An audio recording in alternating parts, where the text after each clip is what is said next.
This is how I set up my palette. I place my white here,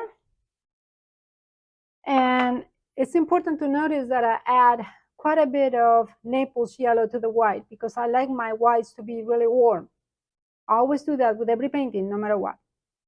The value scales that I did in the other video right here, the ivory black mix with raw umber and white, from lightest to dark.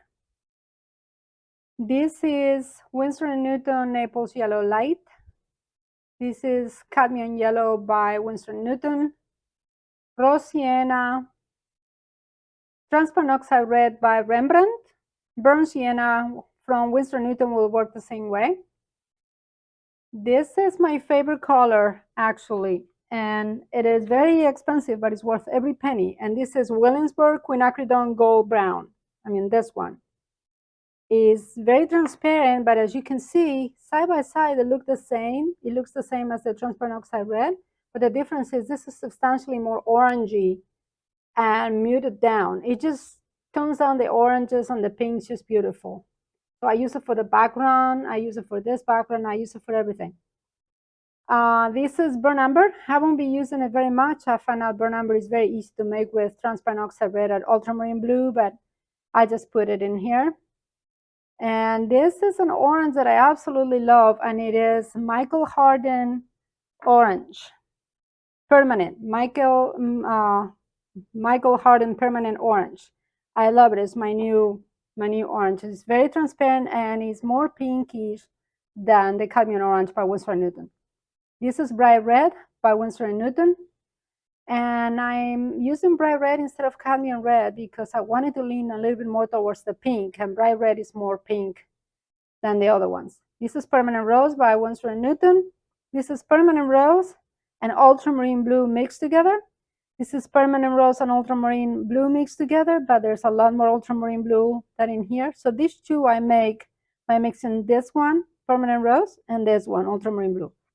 This is Ultramarine Blue, and it's my blue to go. I use it at every painting. It's incredibly versatile. And this is Ultramarine Blue and Viridian mixed together to make a blue-green. This is Viridian by Winsor & Newton, and this is Winsor Lemon.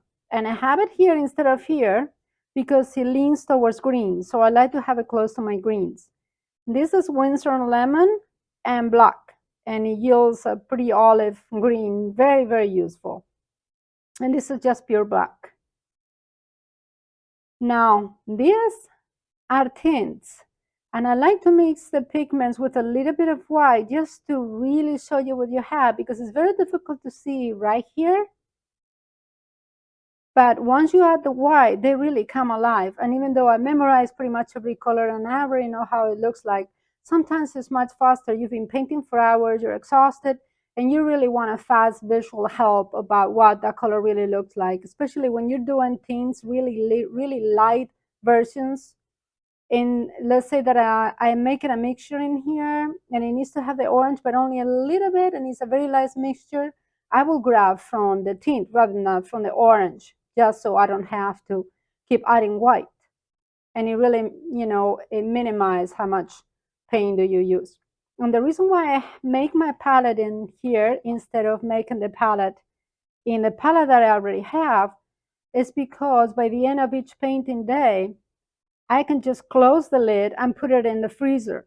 And it could carry me many days, as many days as the painting takes me to complete. My paintings take quite a bit of time because they're mostly very large. So during the painting day, what I'm doing is I grab the colors from here, and then I put it aside, and then I start making the colors right in the main palette. And when I'm done, by the end of the day, when I'm done, then I transfer my mixtures in here and all my main values. So the next day, I can grab from the main values that I already mixed the previous day in here. And voila, this is it.